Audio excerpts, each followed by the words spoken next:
Hey everybody, welcome back to Premium Picks. Tonight we are going to break down UFC Fight Night, Tuivasa versus Marcin Tybura. Not the greatest card, especially coming off of UFC 299, but as usual, we're going to look to make some money and find our spots, and we're going to break down this card. Please like, please subscribe, and let's get into it. First fight of the night, we got Chad Anheliger versus Charlampos Grigoriou. Two weird names to say. Honestly, both these guys are very well rounded. They can both strike. They can both grapple. I don't consider either a specialist in either the ground or the stand up fighting. And I think this is actually a very even fight. I think the odds even suggest that the line's pretty close. I think one of them's minus 160, the other's plus 120 or something like that. I'm not going to be placing my money here. There's no confidence. I think it's a very evenly matched fight. They both hit hard. Like a knockout wouldn't be surprising, and a close decision wouldn't be surprising either. So just because of that alone, it's not a betting fight for me. What do you see here? Um, I like Grigoriou actually. Chad's taking the fight on short notice. Grigoriou, I watched some tape on him. He's a good finisher with a good gas. He has a pretty good gas tank and power in both of his hands. His last loss was actually to Christian Rodriguez, someone we'll talk about later on in this card. So that's not a bad loss actually on the regional scene. So it's not like he was fighting a bunch of cans, right? See, and Helliger I find is well rounded, but more of like the generalist sort of like that kind of guy. Volume's not amazing. He doesn't do anything quite well. Like just like you said, Grigoriou though, I think he has the advantages. He has the power advantage. I think he has the grappling advantage. Um, and Helliger's been taken down in every single fight he's been in the UFC. He was even taken down by Jose Johnson. That Jose Johnson only got him down once, but everybody else has gotten down multiple times. You got to remember he knocked out Jesse Strader, but he was losing that fight 2 rounds to nothing when he knocked out Jesse Strader. So it's not like it's been a clean run for him in the UFC. The Grigoriou guy, uh, I know it's regional tape, but he mixes the wrestling and the striking in together well. So it looks like there's a little bit more promise in Grigoriou than in Anheliger. I'm going to go with the minus 160 in Grigoriou. All right. Moving on. This is actually one of the fights I'm looking forward to, believe it or not, is this women's MMA fight here. We got Corey Mckenna versus Jacqueline Amorim. If you remember, Amorim came in as a huge prospect, 6-0 with 6 finishes. I think they were all like first round or all very quick, anyways. And then she looked great in her first round and she gassed so bad. It was such a bad look. She did rebound last fight. She finished Montserrat. But this whole fight to me, like, first of all, I'm kind of surprised she's the underdog. Now, Corey Mckenna is the definition of toughness and grit. So you got Jacqueline, who's going to finish her, or if she doesn't finish her, she's going to get taken over later in the fight. Corey will take over later in the fight and beat her up because one thing Corey is she's tough as nails. She's never been finished. So I think Jacqueline by submission is live. Absolutely. If she gets the takedown, she's so good on the ground. But if she gasses out and can't get that submission in the first round and a half, then Corey's gonna fucking make her pay later in the fight.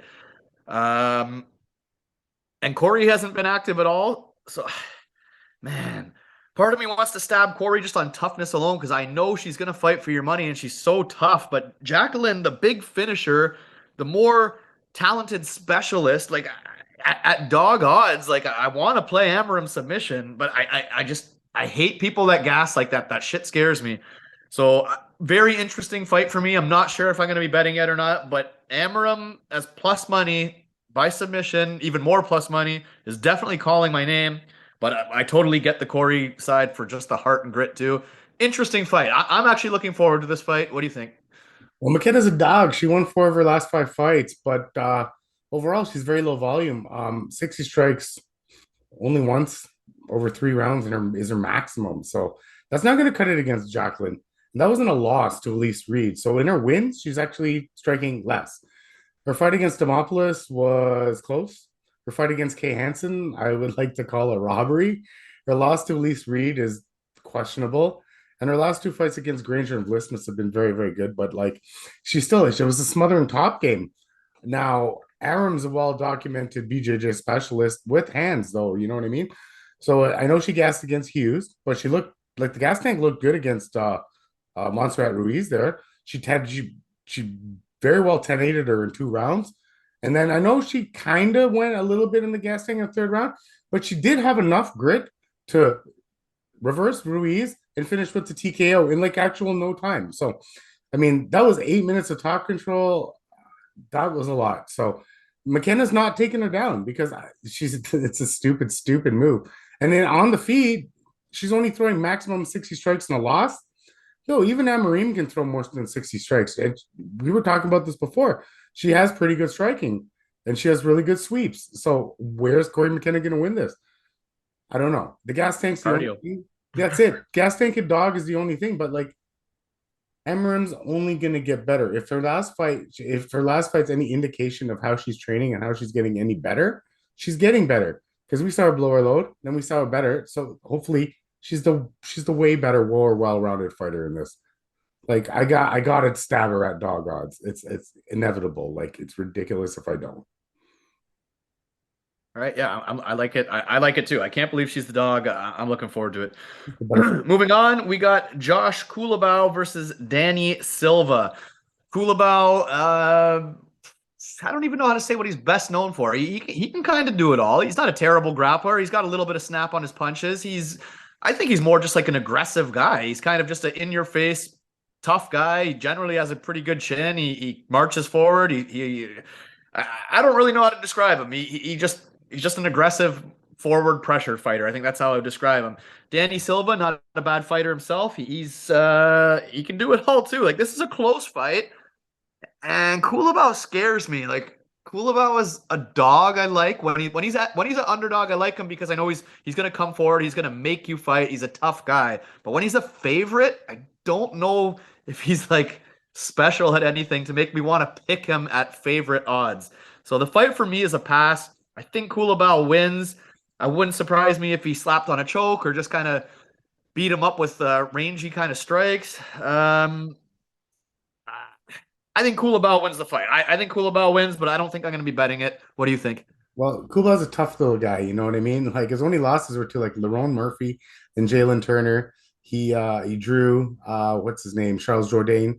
Silva's hands are low when he throws though, but he throws with great volume. 4 times the amount of volume in one fight than Kulibao's thrown in most of his fights. You know what I'm saying?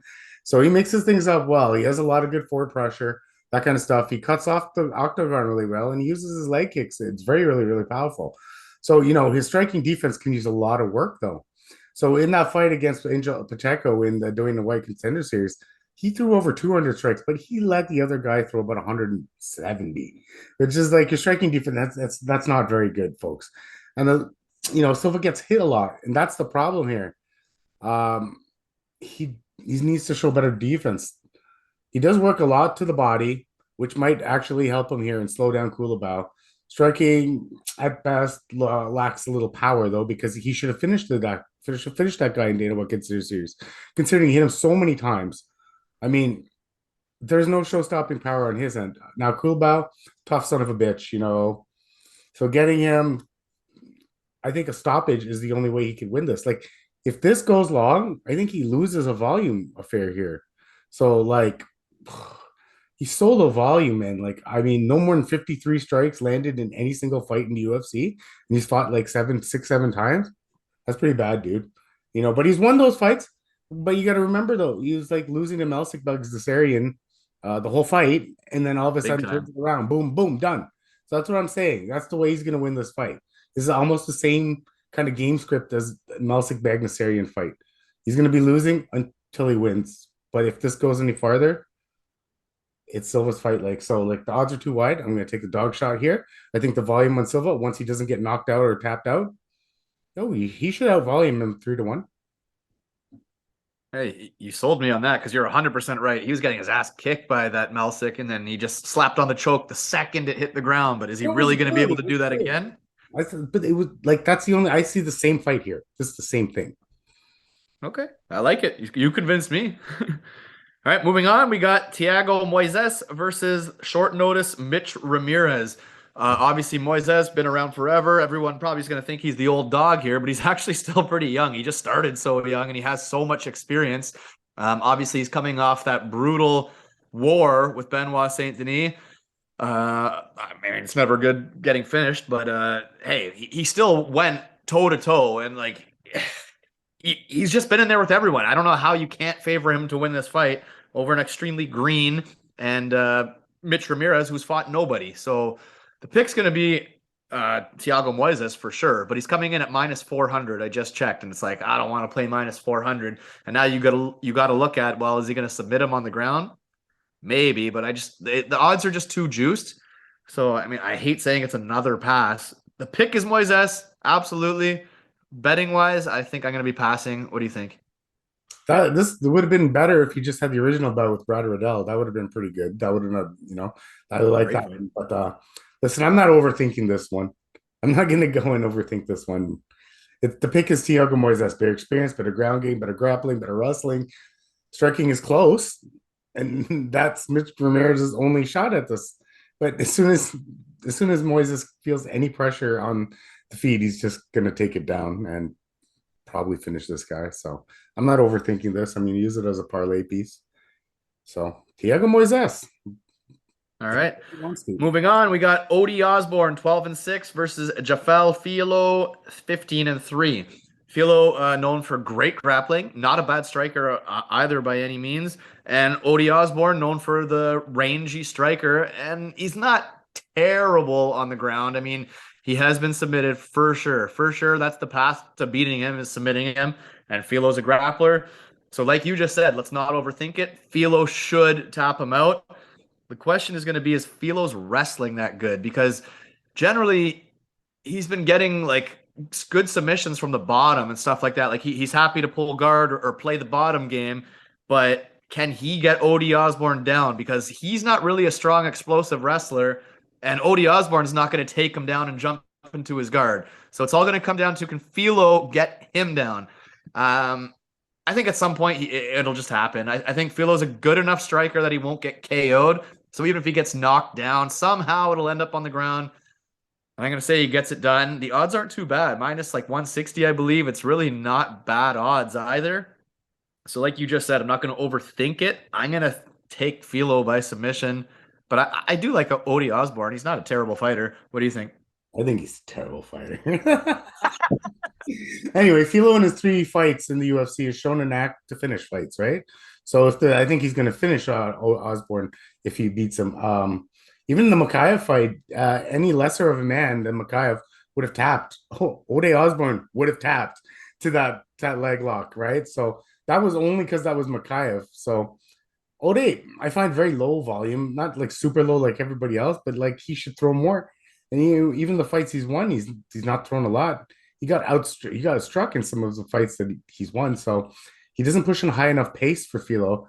Because Filho, you would need to like kind of tire him out for him to not be there. All his losses have been by finish: 2 KOs, 2 submissions. So if you pick in Filho, he's probably going to finish him. Filo's a finisher. Ode gets finished. I mean, let's do them. This is MMA math you can use to your advantage, right? You know what I'm saying? Filho has good leg kicks and he pushes the pace, and that's what OJ doesn't do. He should have the wrestling and grappling, though. I really think he does. Like I've seen the wrestling against Barberena, and I've seen the wrestling and the grappling against Makayev. He grappled pretty well against Makayev, right? Like that was a telling fight. Filho gets hit, but Ode doesn't throw with enough volume for me to like Barberena. If you go rewatch that fight, Barberena was throwing with a lot of volume, his last opponent. And he even got knocked down by a body shot, and he showed that he can come back. That was a badass body shot by Barberena. And Filho came back from that and actually came back and won that fight by submission, of course. But yeah, I mean, he's tough. He doesn't back down. Ode's okay, but either way, I think he's going to get finished here. Like, because even if he knocks him down, Filo's shown that he can come back, right? Yep. So, like, what's Ode going to do? Like, his fights against, like, Charles Johnson and stuff are the boring wins that he gets, right? This guy's not a boring fighter, Filho. Yeah, I think Filo submission. Yeah, me too. All right, moving on. We got Josiane Nunes versus Chelsea Chandler. Nunes is actually coming in as the favorite, which I'm kind of surprised at. She's absolutely tiny. She's like a little brick shit house who does hit hard. She's got heavy punches, sure, but she's going to be super outsized here. And Chelsea Chandler, while she's not good, she's like a looks like a trailer park Karen or some shit, but she's but she's fucking big, man. She's so I just think the size difference alone, I don't think she's gonna get KO'd, and I think she'll be able to bully her around, maybe get a couple takedowns, or just even on the feet. If she's not as good of a striker, she's just so much bigger and shit. So I just think she'll grind it out. For me, it's dog or pass. Like, hey, I'd love to see Nunes knock her out. Sure, I'd love to see it, but I just can't bet on her being that undersized to knock out Chandler. I think Chandler might eat some big punches. There might be some bad moments, but I think even if she gets rocked, she'll be able to like take it to the fence, grind on her, eventually get a takedown, and just win some minutes here. So for me, it's dog or pass. Not like some big confident pick. Probably not a bet, but if I was betting, it would be dog or pass. What do you think? Well, Josie Nunez did take care of Bay Malecki, and Bay Malecki was like is almost the same size as Chelsea Chandler, right? And she knocked her the fuck out. So I don't know. She's a wild power striker, very wild. Likes to stand and bang in the pocket. She throws good volume. Her power, her power is there. It wouldn't say it's not super technical at all. Neither one of them are super technical at all. She's susceptible to the takedown. That's an issue if the opponent can wrestle.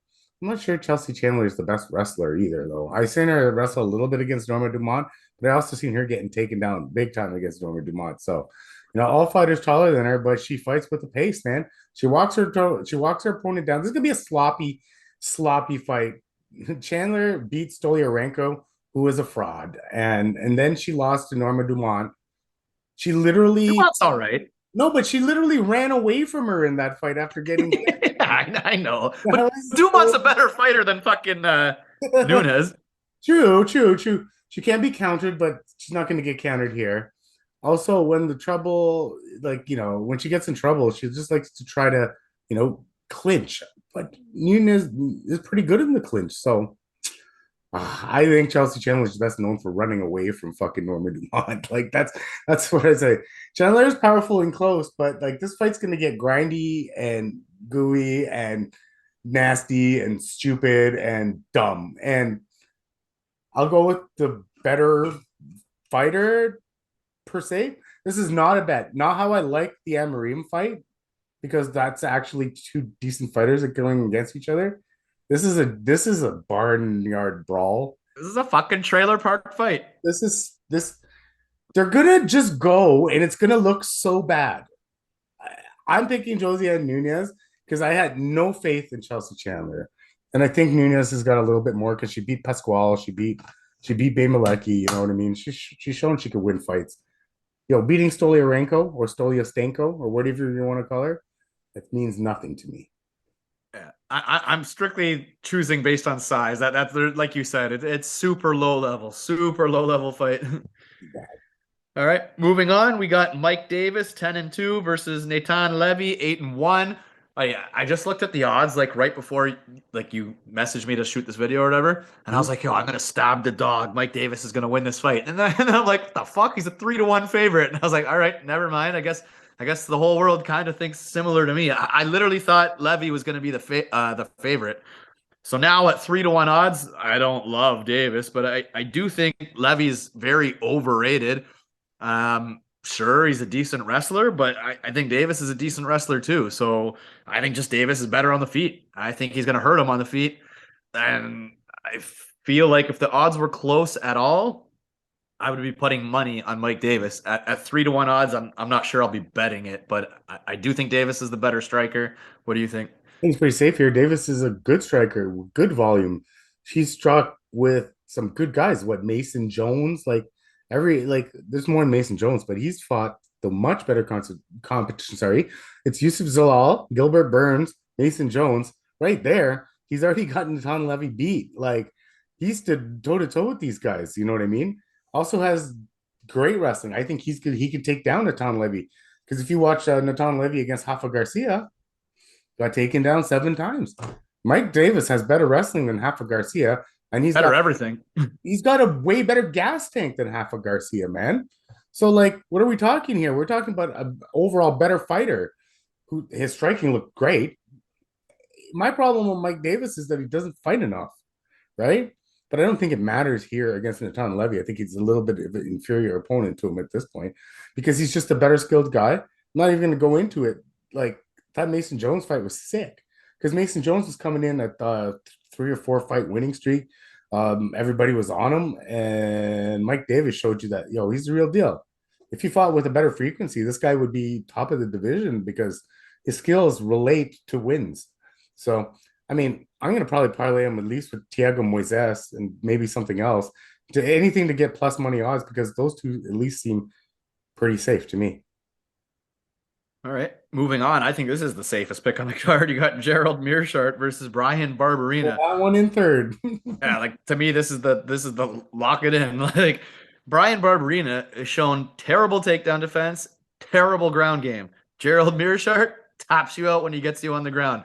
Now he's not a power wrestler by any means, but Barberena was getting taken down and overpowered by 170ers. So now at 185, Gerald Meerschart's going to take him down and he's going to submit him. So I got Meerschardt by submission to finish the fight, and I can't even believe the odds aren't like 4-1. Like, am I wrong, or were they like pretty close, like 160, 200, or what's the odds there? It's minus 250 now. People got onto this.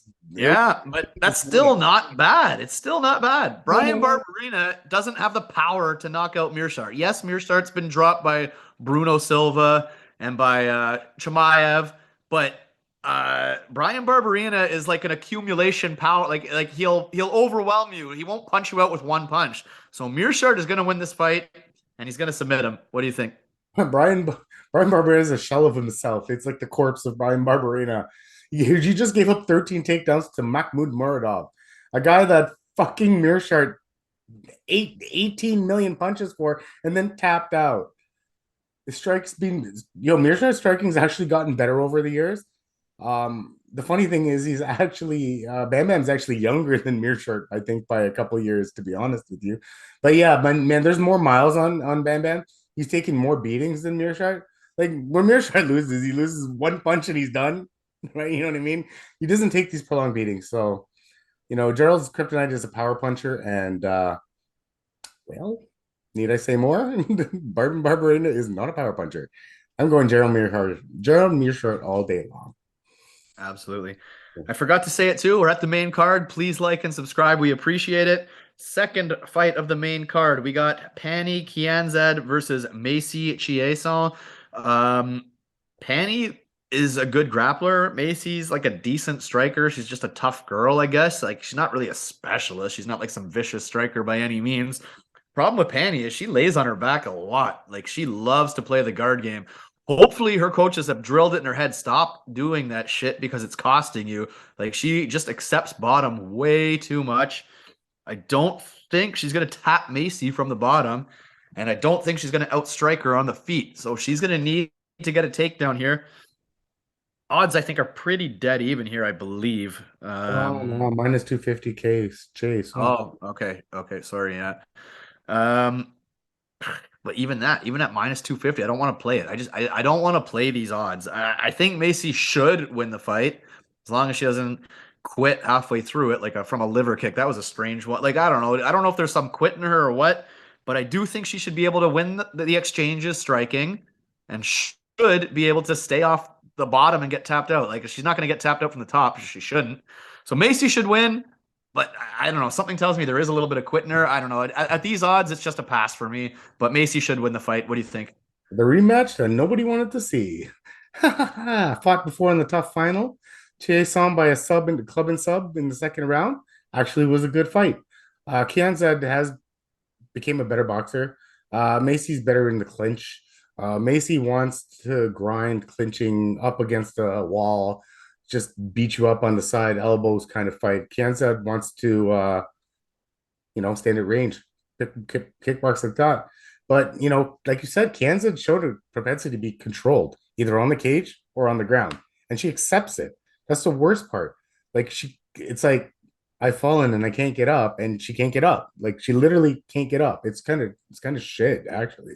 Her scrambles are awful. So if Macy can land on her, then pretty much that round's done. So I don't know, man. I mean, in their first fight, Kianzad showed a pretty good takedown defense, but as the fight progressed, Macy kind of figured it out. So Macy looks very in taping these two girls. Macy looks stronger. Penny's got the better striking, but I don't know if that's going to matter because Macy is the better grappler, I think. And the last few fights of Penny, like you said, rubbed me the wrong way. Getting taken down and just like laid on, not good. It's a closer fight than the odds say, but I'm going to pick Macy Chiasson. I'm going to pick her by submission. All right, I like it. Moving on, we got a battle of two prospects. We got Christian Rodriguez 10-1 versus Isaac Dulgarian 6-0. Christian Rodriguez coming off of two pretty impressive wins. One, he stopped the momentum of Rual Rosas Jr., where Rosas Jr. got the takedown, I think, pretty early in the first round, and then just completely gassed out. And then Christian Rodriguez beat him up pretty bad after that. And then after that, he took on another prospect in Cameron Simon, who I like, and Rodriguez got the better of him for sure. So, I mean, those are two good wins. Rodriguez is a good fighter. The problem is he's fighting extremely dangerous Isaac Dulgarian. So this is going to be, I don't want to say a fraud check because if he loses, it doesn't mean he's a fraud, but there's a lot of hype around this guy. He's the way more dangerous fighter. He hits hard as hell. He's getting finishes. Like this is a really, really interesting fight. If Dulgarian makes this fight look easy like he's been doing, like this guy is going to be a scary, scary, scary guy. But I'm not so sure he's going to make it look that easy. Rodriguez has been proven. Like I think Rodriguez is more proven, but Dulgarian's the dangerous guy. We want to root for the more dangerous, exciting fighter. So I'm going to be rooting for Dulgarian, and I think he's going to get it done. I think he's going to be the more powerful man. I think Christian Rodriguez is still maybe growing into that body, still like more of like a kid or something like that. I don't know like if that makes sense, but I think Dulgarian is going to be the dangerous man in this fight. And I hope I'm right. I hope Dulgarian gets another finish. That would be huge. And I'm hoping for it, but like, this is not a super confident pick. What do you think? Yeah, remember that he's moving up Christian Rodriguez because he can't make weight in the one down in 135, so he's gonna move up to 145. And he's already fought here once, and it was a short notice replacement fight against Jonathan Pierce, where he took a round off of Jonathan Pierce. Do not forget that he took a round off Jonathan Pierce because that's a big deal. That's good. Yeah, man. So Dulgarian, all his wins, round one. He's 6-0 with 6 first round finishes. That's my red flag. I fucking hate that. I really don't know what he has the gas tank. He could have the gas tank. Don't get me wrong. Like he could have the gas tank, but I don't know if he has the gas tank. What will it look like if this gets drawn out? Because Dulgarian is a pressing wrestler. He wrestles first, looks strong on the ground. He keeps guys on the ground. He has good power, good elbows from top, very effective. Those little short elbows, really the good cutting ones. But C-Rod, we've seen him get taken down, right? And he just doesn't stay there. He's squiggly. He has good scrambles. He has a great gas tank. He's always moving. He's not going to. I don't know if he can just sit there. If he just makes Dulgarian work in that first round, even if he loses that first round, I don't know, man. But I think we've seen the script before, and you said it. You know, Raul Rosas Jr., big, scrappy guy, going to take him down. Blah blah blah blah blah. Beats him. Seen the script before. It's Simon. You know, no, he's going to get outstruck. Beats him. Now, Dulgarian, I saw him go longer in that one first fight. He was almost as, the end of the first round when he finishes off his debut there. And he didn't look like he was slowing down too much, to be honest with you. So I'm going to take that as him not slowing down. See, the hard guy to finish, though, man. Hard guy to finish. And he's a competent grappler. We've seen it. Even when he was the Joshua, I think it was Weems, tried to take him down. He got him in the guillotine. So, like, I don't know. You got to see Dulgarian shoot that first time. And if C-Rod's going to grab him in that guillotine, like, what's his sub defense like? Who has he been fighting? You got to remember he's on Sheerdog. He's only 6-0. I couldn't find all these fights. I found the last one, but you know what I mean? So I don't know if I completely believe in everything he says. I mean, his only loss was a decision loss to Jonathan Pierce. Remember, C-Rod's 10-1 too. This is a tough fight. I mean, the odds are minus 188 now for Dulgarian. Like, he got bought up from fucking minus 125. If C-Rod hits plus 200, he's at plus 162 now. He was plus 105 yesterday. If he hits plus 200, fuck yeah, I'll try it. Probably lose, but try it. Like I said, man, this is the moment of truth, man. He might get fraud checked, or if he passes the test, he's the real deal because this is a good fighter in C-Rod. Yeah, well, I figure if you're gonna play either to play the dog or play Dulgarian to win by decision, I can't see him finishing C-Rod. C-Rod's not been ever finished, so Dulgarian was a minute winner. Don't get me wrong, he can win minutes. I don't know what the gas tank looks like. Fuck, he can win 30 minutes in this fight. Sorry, not 30, 15 minutes. Sorry, in this fight. He won 15 minutes in this fight for all you know, right? Because he does win minutes. So, I mean, a smart look would might be Dulgarian by decision. Anyway, let's move on. Yeah, hey, it's an interesting fight, anyways. Yeah. All right, moving on. The featured fight, we got Kennedy Nzechukwu versus Ovens St Preux.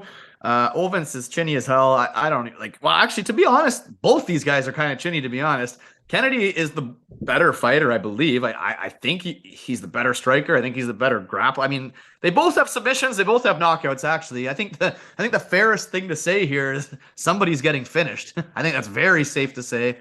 So I'm going to be looking at all the unders. Yeah, for me, Ovens, the only way he wins this fight is just a huge haymaker, which is possible. It's possible.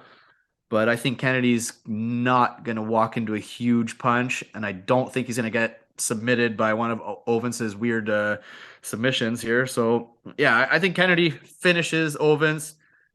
And I think the safest thing here is that it's going to be an under. This fight is not going the distance. What do you think? I'm not even overthinking this one. It's a corpse of OSP that's fighting right now. He's fighting for a paycheck. I got nothing to, I mean, Kennedy was on a win streak, lost to Dustin Jacoby, not even the worst thing in the world. So, yeah, Kennedy and Juku, probably first or second round knockout, whatever. He's going to win this fight. I can't see. Whatever. I'm not even going to break. There's nothing. Probably first round, to be honest. It's going to be quick. Yeah, man. All right, moving on to the co-main event, we got Ultimate Fighter winner Bryan Battle 10-2 versus Angelusa 10-3. I mean, we've seen Battle is looking better than ever. We have seen him lose, and when he lost, it was dominated by Rinat Fakhretdinov with grappling. And Loosa, that's his way to win the fight, is to just grind him out and beat him with grappling. But I don't think he's the wrestler that Rinat is. And I don't think he's going to hold him on the fence that long. So Bryan Battle at minus 160 seems like good value to me personally. Maybe I'm crazy and maybe you're picking the grinder here, but I think I don't think Loosa's Renat. I think Bryan Battle is going to beat Angelusa up on the feet. And I mean, Bryan Battle's a finisher, so you might even be looking at a finish here. What do you think? I thought these odds were going to be minus 300 when I looked at them. I mean, before I looked at them. I don't even hold Angelusa in the same category as Bryan Battle. I mean, it's kind of weird to say that, but it's true. Yeah, he's a grinder, but like we're not Fakhretdinov kind of grinder. No, in all his fights, he kind of slows down towards the end of the fight, and striking leaves a little bit to desire. I mean, I'm not even worried about the striking. Bryan Battle's got an elite chin, man, elite chin. So yeah, he's not knocking him out. I don't see him grinding him out. I mean, remember, Renat had to take him down a million times. That means he got up a million times. You think Angelusa has that sort of grinding wrestling style? No, not a chance. Minus 170 seems like a gift at this point. Bryan Battle is the better fighter, more well-rounded, better striker. I think he's faster and he's got better technical boxing, to be honest with you. So the other guy is just more of a sloppy fighter. I don't think they're in the same category. I think one's just a journeyman and the other guy is actual prospect. I think if you agree with us, you hammer it soon because this line's going to move. It has to. It has to move. It should be much wider. Mhm. And that brings us to our main event. We got Tai Tuivasa versus Marcin Tybura. Sorry. This is, I guess you could call it a classic striker versus grappler, except Tybura is not really a grappler. I would call him a grinder. This is a striker versus a grinder. I think Tybura actually has a chin on him. I don't think he's going to get slept by Tai Tuivasa. I don't think. Now, Tuivasa has good leg kicks, good power, not the greatest takedown defense, not the greatest chin. I think Tybura can bring him to the cage fight a little bit, wall install a little bit, eventually get some trips, make it a grinding fight, and maybe he loses the first round or something. But 5 round main event. Like, I don't know if Tuivasa can go 5 rounds with Tybura. I don't know. I think Tuivasa needs to knock him out, and I don't think he's going to. Honestly, I'm tempted to go with the dog here. Not a huge confidence. What do you think? Tybura is a generalist in my eyes, and how what's his losses are the better strikers, right? He except that one time when he did fight a striker, which is Alexander Volkov, lost that fight, but Volkov became this grinder, which was a weird fight. He didn't look so good. I mean, that last fight against Aspinall, I mean, Aspinall's the best of the best, right? You know what I mean?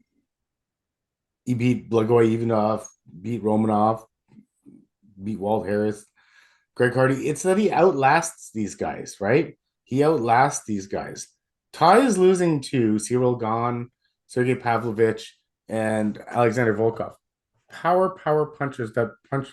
I mean, Cyril Gahn overwhelmed him in volume, and Cyril Gahn actually took Ty's best shot in that fight and took it and came back and beat him, right? Pavlovich is on another world with power. Only a few guys are better than him in this division. Aspinall obviously being one, but you know what I mean.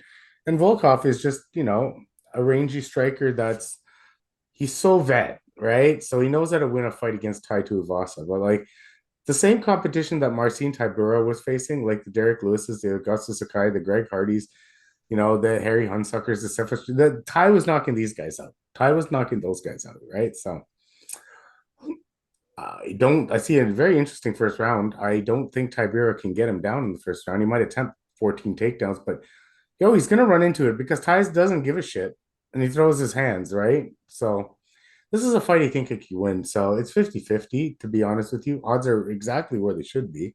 It's who you think what.